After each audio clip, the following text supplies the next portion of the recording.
esse é o nosso encontro Reflexões à Luz do Espiritismo. E hoje nós estamos dando assim continuidade ao segundo programa sobre a inclusão no mercado de trabalho das pessoas com deficiência.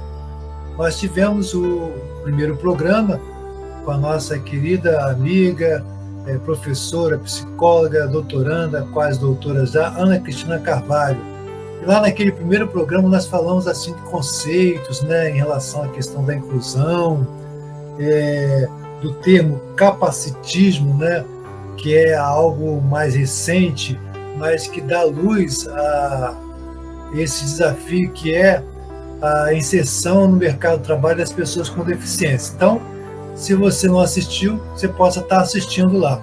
Nós agradecemos aqui a sua participação aqui pelo YouTube, pelo Face, pelo Instagram, e que você possa deixar aqui a sua reflexão, o seu comentário, ou até a sua indagação, para que a gente possa estar interagindo. Agradecemos então mais uma vez a sua participação aqui pelo MAP, Movimento de Amor ao Próximo.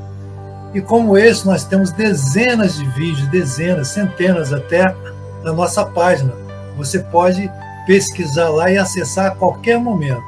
Então aproveite, compartilhe também esse material que você está assistindo agora com a gente. Vai ser útil, tenho certeza, para muitas pessoas. Então aqui temos mais uma vez a alegria de estar com a nossa querida Ana Cristina Carvalho. Boa tarde, Ana. Boa tarde, bom estar aqui novamente, bom revê-la. Muito bom você estar aqui e as pessoas curtiram muito, né, o programa anterior, que é um tema que precisa, né, ser discutido, ser mais amplamente entendido. E lá naquele primeiro encontro nós falamos mais a nível conceitual, né, alguns conceitos, e hoje nós vamos predominar, né, Ana, falando aqui mais da parte prática. Nós temos aí vários casos, né, que você traz para a gente, que estão no mercado do trabalho, estão assim, nossa, exitosos, são experiências exitosas, né? Mas nós gostaríamos de começar, inicialmente, você falar um pouquinho que existe uma lei, né? Como é que é essa lei? E a gente pode até colocar esse slide, né? Onde nós temos aí um aluno que você acompanhou, não é isso? Isso. E que pode ser o outro, Celso, além desse, né? Pode ser o que está lá com a carteira profissional, mostrando a carteira profissional. Esse aí, isso. Fala um pouquinho, então, desse nosso personagem aí, quem é, e você pode fazer o link com o que está sendo falado aqui com a lei. Que lei é essa, né? A lei da inclusão, é isso? Não, essa lei, esse aluno, ele ficou extremamente feliz por poder pegar, né, ter a carteira de trabalho. Isso para eles é uma situação de empoderamento, é um momento em que eles ficam muito felizes quando de fato eles se veem dentro do mercado. E essa aí é uma atividade do jovem aprendiz. Existe a lei do jovem aprendiz, onde as empresas contratam pessoas para trabalhar como se fosse uma preparação para o trabalho de uma forma prática. Naturalmente, para pessoas sem deficiência, ela vai até aos 24 anos. E pessoas com deficiência, ela não tem mais esse limite de idade. E eles podem trabalhar até por 24 meses. E esse grupo entrou, nós já fizemos 5 grupos de jovem aprendiz, cada grupo entra com 10 alunos, e eles são acompanhados, nós acompanhamos eles dentro da empresa, nós fazemos todo o trabalho junto com a instituição, tanto a instituição que eles vão trabalhar, quanto a instituição que faz a contratação. São encontros periódicos, e eles saem muito empoderados, muito conscientes do seu papel quando eles terminam esse projeto do aprendiz, e com muito desejo de retornar ao mercado de trabalho. E existe também a lei de cotas, né, que é a lei que garante um percentual de pessoas com deficiência dentro da empresa de acordo com o número de empregados. Então, se você tem até 200 empregados, 2% desse número tem que ser pessoas com deficiência. De 201 a 500 empregados, aí são 3%. de 501 a 1.000 são 4% e de 1.000 e diante 5%. Então, as empresas têm que cumprir essa cota e garantir essa vaga para essas pessoas. Então, nós estamos falando de duas coisas, né, Ana? Existe a lei do projeto do aprendiz e a lei de cotas. O projeto aprendiz, ele não tem uma lei que garanta o percentual para a pessoa com deficiência, mas é um bom espaço para que ele possa começar a ter essa vivência do processo laboral, né? Então, a gente tem conseguido bastante êxito colocando eles primeiro porque aí você faz uma sensibilização do mercado, você faz uma preparação desse aluno e você faz também uma sensibilização, uma preparação dessa família, porque ele, de fato, ele não está no mercado formal, é um horário reduzido, né? Naturalmente, eles têm que estar dentro de um espaço escolar, e a carga horária é de 4 a 6 horas por dia, porque tem que ser uma carga horária que dê a possibilidade dele permanecer nos estudos. Então, assim, o projeto Aprendiz, ele é muito bom para essas vivências, para a empresa, para a família e para o aluno. Né? Que bacana. Então, assim, você está falando assim, né, que antes de, até um caminho que você tem percorrido, né, que é interessante, assim, até chegar propriamente no mercado de trabalho mais formal, vamos dizer assim, né? Esse processo do jovem aprendiz já é uma preparação. Agora, e antes mesmo, né? Quem está nos assistindo, né? Que tem, né? Alguém na família que está com esse perfil, por exemplo, assim, aí vem para a instituição, né? Para a FATEC, para a Favos de Mel, falando dessa realidade, que tem outras, né? Mas, assim, por exemplo, lá na Favos de Mel, inicialmente vocês vão fazer uma preparação, não é isso? Para que ele possa vir para o jovem aprendiz e futuramente o mercado de trabalho. É mais ou menos isso que vocês têm feito, porque assim, o que você falou uma coisa muito interessante aí, do número de cotas, né? Porque o que se argumenta até então, né, algumas discussões que a gente acompanhou, é que as empresas, não, nós temos a vaga, mas as pessoas não são capacitadas para estar aí. Então, e isso pode ser uma meia-verdade, ou pode ser, né, alguma coisa que se procede, porque chega lá, a pessoa não está preparada. Porque isso também acontece no mercado de trabalho formal, por exemplo, assim, que diz que nós temos tanto percentual de vagas ociosas, mas a gente não encontra na sociedade a mão de obra especializada. Isso procede? Como é que é isso mesmo? Fala um pouquinho para a gente desse caminhar aí. Não, na verdade, nós temos um grande número de pessoas com deficiência, inclusive de nível superior, que não conseguem colocação. Porque as empresas, elas primeiro, é o que eu coloquei, elas querem uma determinada vaga, né? Que eu falei da outra vez, chamam vagas para PCD. Então, uma pessoa, às vezes, tem uma qualificação excelente, mas ele não acredita que seja possível aquele sujeito dentro daquela vaga. Então, essa questão da capacitação, de não haver pessoas capacitadas para entrar dentro dos cargos, é uma discussão que está muito grande, porque existir, existe, mas existe também essa ideia de que ele não seria capaz de assumir determinados quadros. Na verdade, as empresas, elas preferem pessoas que tenham uma deficiência menos aparente, ou então uma deficiência que não vai exigir da empresa grandes mudanças, ou seja, obras de acessibilidade ou contratação de alguém, um intérprete, alguém que possa acompanhá-lo. Então, assim, a empresa ela tem a vaga, mas ela também não quer disponibilizar os apoios necessários para que a pessoa com deficiência assuma essa vaga. Então, ela quer que se adeque somente à situação dela, ela não quer fazer uma atuação inclusiva nesse sentido. Exatamente, né? Ela quer, assim, a pessoa que a gente brinca, né, que o ideal das empresas é aquela pessoa que não tenha um pedacinho do dedo, né? Porque não vai exigir mudança nenhuma.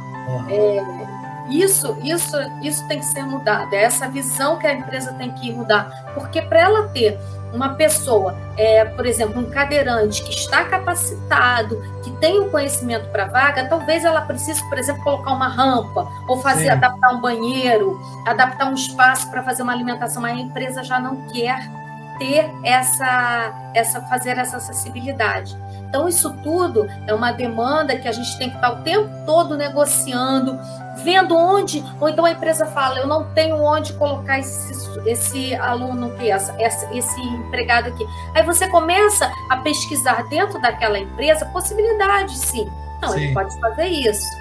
Ou ele não pode crescer dentro da empresa. Por exemplo, o aluno que ele não sabe ler e escrever, ele não pode ser garçom, né? Porque o garçom ele ganha mais. Mas ele pode ser um auxiliar, ele pode ser o cara que ajuda o garçom, que são muitos pratos, que vai gerar, que vai colocar. Então, são essas discussões que a gente tem que ter, faz parte também do trabalho, quando você vai intermediar essa vaga para a pessoa com deficiência. Quais são os impactos que ela vai causar, mas, ao mesmo tempo, quais são os ganhos que a empresa vai ter. Né? Porque, ao mesmo tempo que ela tem impactos, ela tem ganhos. Ela tem um bom funcionário. Eles são bons funcionários. A gente tem, eles são qualificados. Essa é umas questões. Então, na via de regra, o que a empresa quer é isso. Alguém que não tenha uma deficiência muito aparente, que não vai gerar estranhamento dentro da equipe, né? Ou alguém e que não vai gerar mudanças dentro da estrutura do espaço onde eles estão. E agora, assim, voltando um pouquinho para a gente voltar para os slides, né, para você falar das experiências concretas que você tem tido, assim, o que funciona lá na rede pública, na FATEC, por exemplo, né? O que vocês têm? Vocês, antes, para fazer uma seleção, uma preparação, para ele chegar ao jovem aprendiz, o mercado de trabalho mais formal. A gente faz primeiro assim, a gente objetiva alcançar a ampliação das competências básicas dele, questões conceituais. A gente não deixa de lado a questão da escolaridade, mas essa escolaridade voltada para esse mundo do trabalho, né? Então a gente tem muito esse feedback do que nesse momento a gente está precisando. A gente vem trabalhando lá com a questão da bidocência, que é o professor de educação especialista na área da educação especial, junto com o instrutor. Então, ele vai ajudando esse instrutor ao que é possível você adaptar para esse aluno. E aí a gente vai fazendo assim. Primeiro, que a gente chama de vivências laborais. E primeiro a gente faz uma vivência dentro de alguma atividade laboral dentro da própria unidade. Então, por exemplo, agora a gente está com 20 vagas, ele vai ser um auxiliar de um educador social, que é um inspetor, auxiliar na secretaria da escola, auxiliar na cozinha, auxiliar da limpeza. Então, a gente vai dentro do próprio espaço da unidade, montando vivências laborais para a gente trazendo esse aluno para esse mundo do trabalho. A partir daí, a gente já passa para exatamente o curso de cominho, o curso de cozinha. A gente já vai para essa vivência externa dentro da rede. Então, a gente busca espaços dentro da rede onde ele possa estar atuando dentro do que ele vem desenvolvendo. Então, a gente tem um aluno que faz o curso de cominho. Cominho é um auxiliar do garçom. Então, ele vai para uma escola de hotelaria, que a gente tem dentro da rede, vai servir um suco, servir as mesas, colocar a mesa. Ele vai aprender todo esse repertório do mundo laboral. Fez o curso de cozinha. Então, ele vai para um local que tenha uma cozinha industrial, que ele possa entender como é que é esse mecanismo, como que é o preparo do alimento, como você conserva, quais são as regras, por exemplo, de segurança, de higiene, que ele vem com isso da fábrica, mas ele precisa botar isso em prática. Então, são nesses espaços que eles vão colocando em prática, para depois a gente perspectivar uma saída para um jovem aprendiz ou para um mercado externo. A gente tem esbarra em alguns problemas, principalmente na entrada do mercado interno, com a questão de um benefício que eles recebem, um benefício de prestação continuada. E esse benefício, ele tem uma característica de que o indivíduo que recebe esse benefício, ele está colocando que ele não tem uma condição laboral. Só que atualmente existe uma outra possibilidade, a suspensão desse benefício se ele entrar no mercado de trabalho e um possível retorno. Isso era uma preocupação, né? Isso, mas ainda continua sendo uma preocupação, porque a gente tem que compreender que, principalmente dentro do local que a gente trabalha, nós temos um público que tem uma situação socioeconômica bem difícil, e que ele vem complementar a renda. Então, existe, de fato, um receio na retirada e, vamos dizer, que ele perca o emprego e não retorne.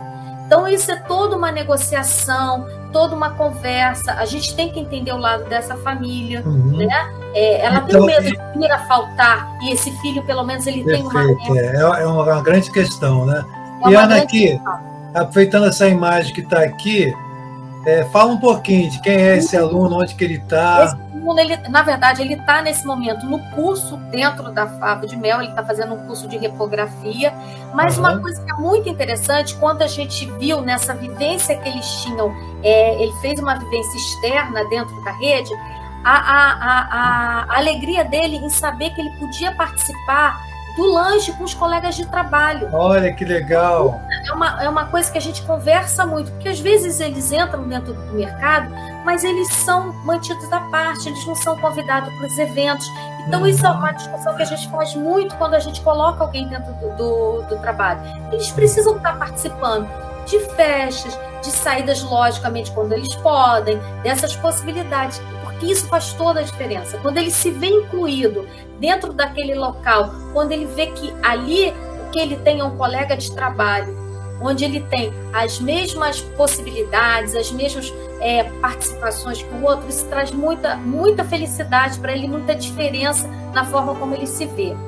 Que beleza. Que bom. E tem pessoas já perguntando aqui, assim, como é que faz inicialmente para ter essa vaga lá na FAETEC? E aí eu queria, assim, que você agora falasse um pouquinho, não só como lá na FAETEC, em outros lugares, onde existem outras instituições, onde a pessoa pode dar esse primeiro passo para se preparar para o mercado de trabalho, porque, assim, a gente sabe que a pessoa ir sozinha vai cair nesses requisitos que a gente está falando, que a pessoa vai despreparada, né? Igual acontece mesmo com a questão do menor aprendiz, né? Sem ser com deficiência, a pessoa vai se preparando, né? Então, quais são as dicas para as pessoas ter acesso à possibilidade de vaga lá na FAETEC ou em outro local que você acha que normalmente faz um trabalho assim adequado? Olha, a Favo de Mel, ela entra por edital. A gente está aguardando a abertura de um novo edital, porque a gente está mudando o nosso regimento. Nós éramos uma escola especial, agora nós somos um CAEP, que é um centro de apoio à escola profissional. Então, nós mudamos toda a perspectiva, nós fizemos um novo regimento, então a gente está aguardando a abertura de um novo edital. Então, dentro da Favo de Mel, a entrada é por esse edital, que deve sair. Não acredito que saia ainda esse ano, se sair, vai sair só... É sorteio, é isso? Não, sorteio, exatamente, é sorteio, o edital é por sorteio. Essa é a realidade da FAETEC. E outros lugares que, se a pessoa desejar, o que o Estado oferece? Essa qualificação, as instituições que faziam, elas fecharam, né? Então, assim, eu conheço locais que fazem essa intermediação para o trabalho. Sim. Que é, por exemplo, o CIEE, ele tem um programa... O CIEE também tem esse trabalho, né? Ele tem uma área de preparação, de acompanhamento e de colocação de pessoa com deficiência muito estruturado, muito bom. Foi até em parceria com o CIEE que a gente entrou nesse programa do Jovem Aprendiz. Então, é um local muito interessante. Existe, eu não sei se o CVI ainda está atuando, mas o CVI era um local muito legal, né? Existem muitas ONGs que fazem esse trabalho. Então, talvez o ideal, porque as ONGs, elas funcionam por localidade. Então, o ideal é buscar dentro da sua localidade, porque todas as ONGs, de uma forma geral, elas estão abrindo um viés para essa realidade. Por exemplo, a ONG que tem na Maré, a gente sabe que tem, a gente faz uma parceria com essa ONG. Então, o ideal talvez seja procurar ONGs que atuem dentro do bairro, da localidade onde você está sediada, né, onde você trabalha, para ver se ela tem essa estruturação de trabalho. A mangueira, né? Uhum. Então vamos fazer o seguinte, a gente vai garimpar isso e deixar no final da apresentação esses links dos lugares possíveis. E aí, Ana, a gente agora já começa a entrar nos 10 minutos finais, passa rápido. Fala um pouquinho aqui dessa situação. Quem são? Alguns alunos aqui até eu reconheço na época que eu estava lá, na Caldas do Mel. Eles são a Giselan, a Monique, né? A primeira e a segunda turma. Montar a primeira turma foi muito difícil. Foi um desafio. Porque é o que a gente falou, as famílias estavam muito receosas, né? E seria um trabalho diário. Então foi todo um trabalho bem de conquista. E depois que a gente abriu a primeira, aí foi maravilha, né? Aí todos queriam participar. Então, essa primeira turma, assim, foi muito... essas famílias foram muito parceiras, elas compraram essa ideia com a gente. E aí e a gente conversou muito sobre essa questão de preconceito com eles, o que eles iriam viver, que eles poderiam viver isso também, que é uma realidade, que a gente também conversa o que é a realidade do trabalho, do que eles podem perceber lá dentro, né? E aí uma fala de uma participante desse grupo foi que ele achou que preconceito é quando alguém não gosta do outro, né? Que não consegue ver o outro como ele é. E isso ficou muito marcado para mim, né? Porque eles se sentiam, às vezes, não desejados por algumas pessoas. Eles não se sentiam amados, eles sentiam que as pessoas não os queriam ali. E isso, para ele, quando ele conseguiu externalizar, né? Isso aí, a gente trouxe isso para a discussão, foi muito bom. Aí a gente falou muito que às vezes nem era um preconceito, era um receio. A gente falou do capacitismo sem usar o termo de capacitismo, mas que era uma questão paternalista, que eles não entendiam dessa possibilidade.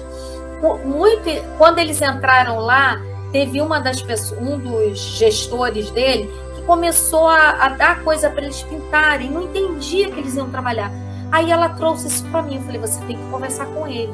Aí ela foi e conversou assim, eu não quero desenhar, eu não vim para desenhar, eu vim para trabalhar. E ele foi e ficou, quando ela conversou, ele ficou chocado, e ele começou a dar trabalho e ela foi respondendo. Então, assim, foi uma experiência muito legal. Eu acho que foi uma vivência boa para eles, aqui eu falei, para a família e principalmente para a empresa. Esse também, quando ele começou a receber o salário, ele percebeu que ele poderia ter coisas para ele. Isso é muito interessante quando eles recebem. A primeira coisa que todos querem comprar é um celular. Que legal. Mas eles têm muita visão de ajudar a família, de comprar, por exemplo, coisas para dar uma vida melhor para ele, como arrumar o quarto. Então ele fala, comprou roupa para ele à vista, ele achou aquilo o máximo. Ele podia sair com uma namorada e comprar um lanche para ela. E ele percebeu que as pessoas gostavam dele, que ele trabalhava bem, e quando ele teve esse feedback que ele estava sendo bem quisto ali, isso foi muita diferença. E isso incentiva também a eles continuarem o estudo, a querer crescer onde eles estão. Então, quando ele falou assim, eu preciso aprender a ler e escrever porque eu quero ser garçom.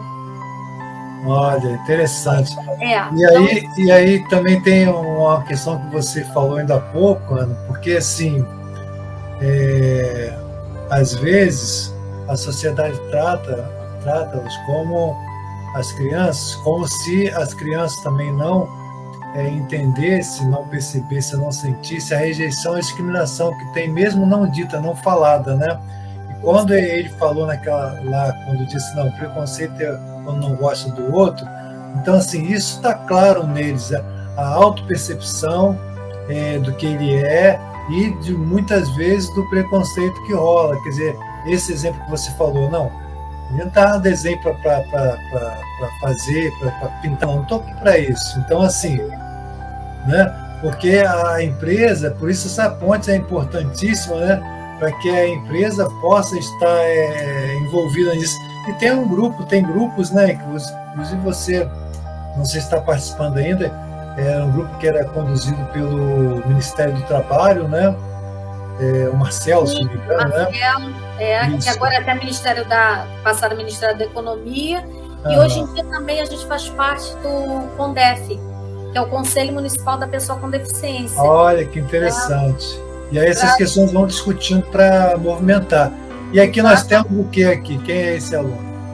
A aluna, ela está a gente tem um projeto lá de reciclagem, que eles entendem muito bem, a gente tinha esse projeto há muitos anos, nós retomamos esse projeto, e aí eles, quando começam essa atividade de trabalhar, de estar com o outro, de ser produtivo, eles começam a perceber que eles têm competência.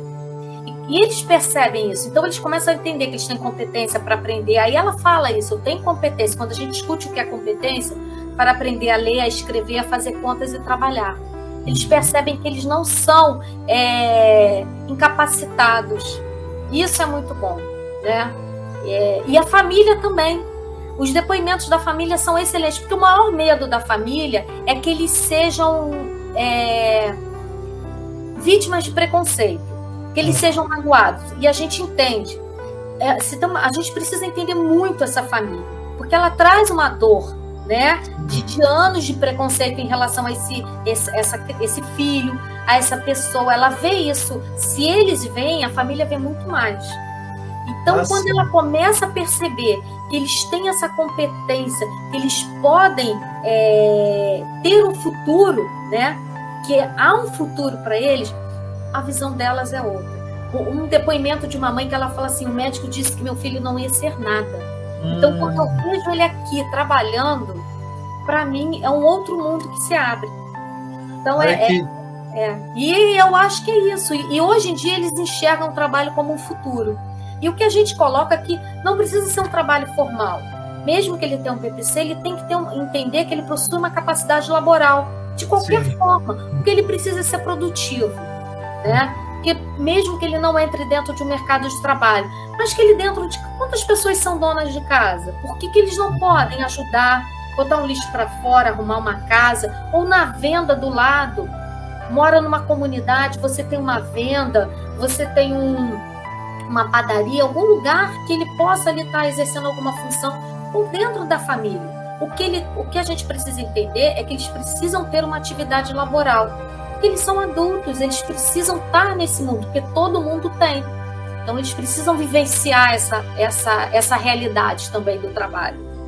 Né? Quando você fala da família, né, que você coloca assim, que uma família vai com medo do preconceito, etc., existe também essa necessidade, né, de trabalhar com a família, dela perceber que ele pode, né, porque assim, às vezes vem naturalmente, né, como você falou, só a família que vive isso, que realmente sabe da dor, né, de quando lida com aquela limitação, quando ao perceber, ao nascer ou depois, né, então é muito, muito doloroso, né, muito realmente sofrido, né, mas a família também parece que precisa ser trabalhado nesse sentido assim, de acreditar, não deixa que ele pode, mais ou menos assim, igual quando a gente está com a criança, né, ele está querendo andar sozinho, está segurando, existe alguma coisa também nessa linha de olhar a família nesse aspecto, ela se não permite, ele pode.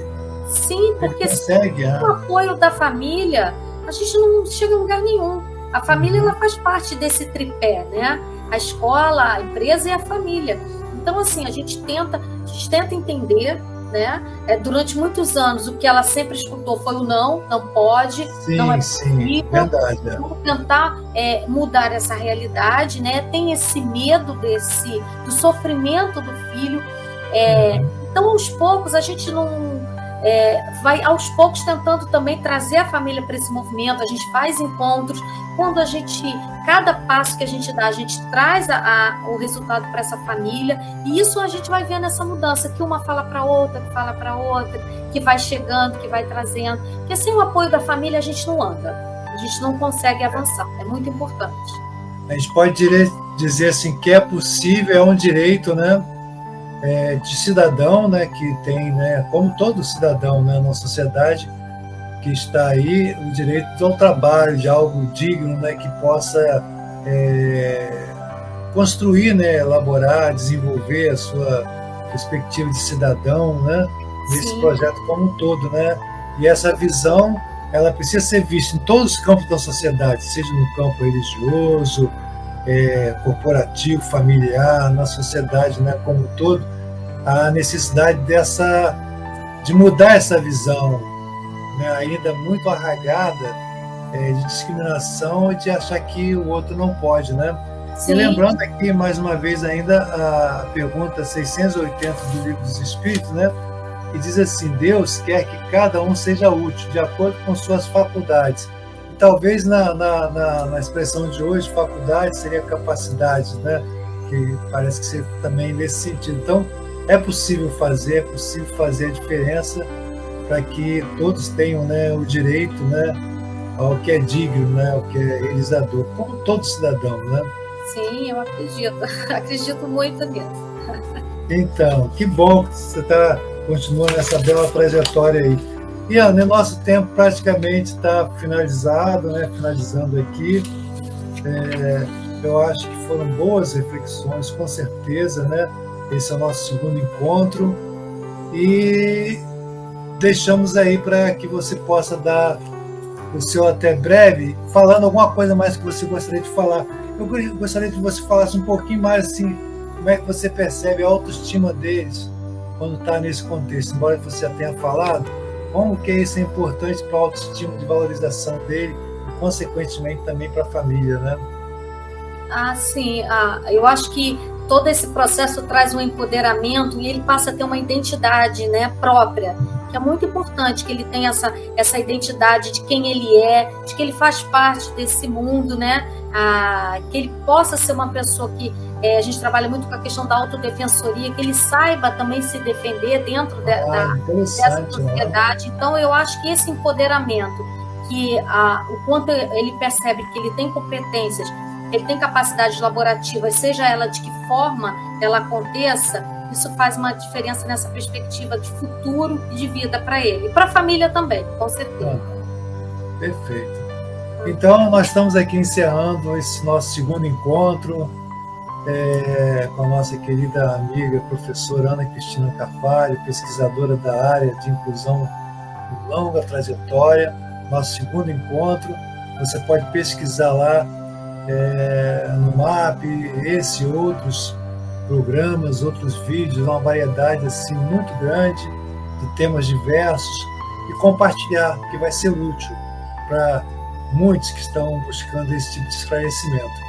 E nós agradecemos então aos internautas pelo Face, pelo YouTube, pelo Instagram, por mais essa oportunidade de estar aqui conosco, participando, interagindo, vibrando aí, para que a gente possa contribuir para que a sociedade seja cada vez melhor, mais humanizada, conforme nos ensinou Jesus. E lembrando, mais uma vez, essa máxima aqui do Livro dos Espíritos, pergunta 680, Deus quer que cada um seja útil de acordo com as suas faculdades, de acordo com as suas capacidades. Então, agradecemos mais uma vez a Ana Cristina por mais essa oportunidade e a todos que estão nos acompanhando e colaborando para esse encontro. Muita paz, paz e bem, paz e luz, paz.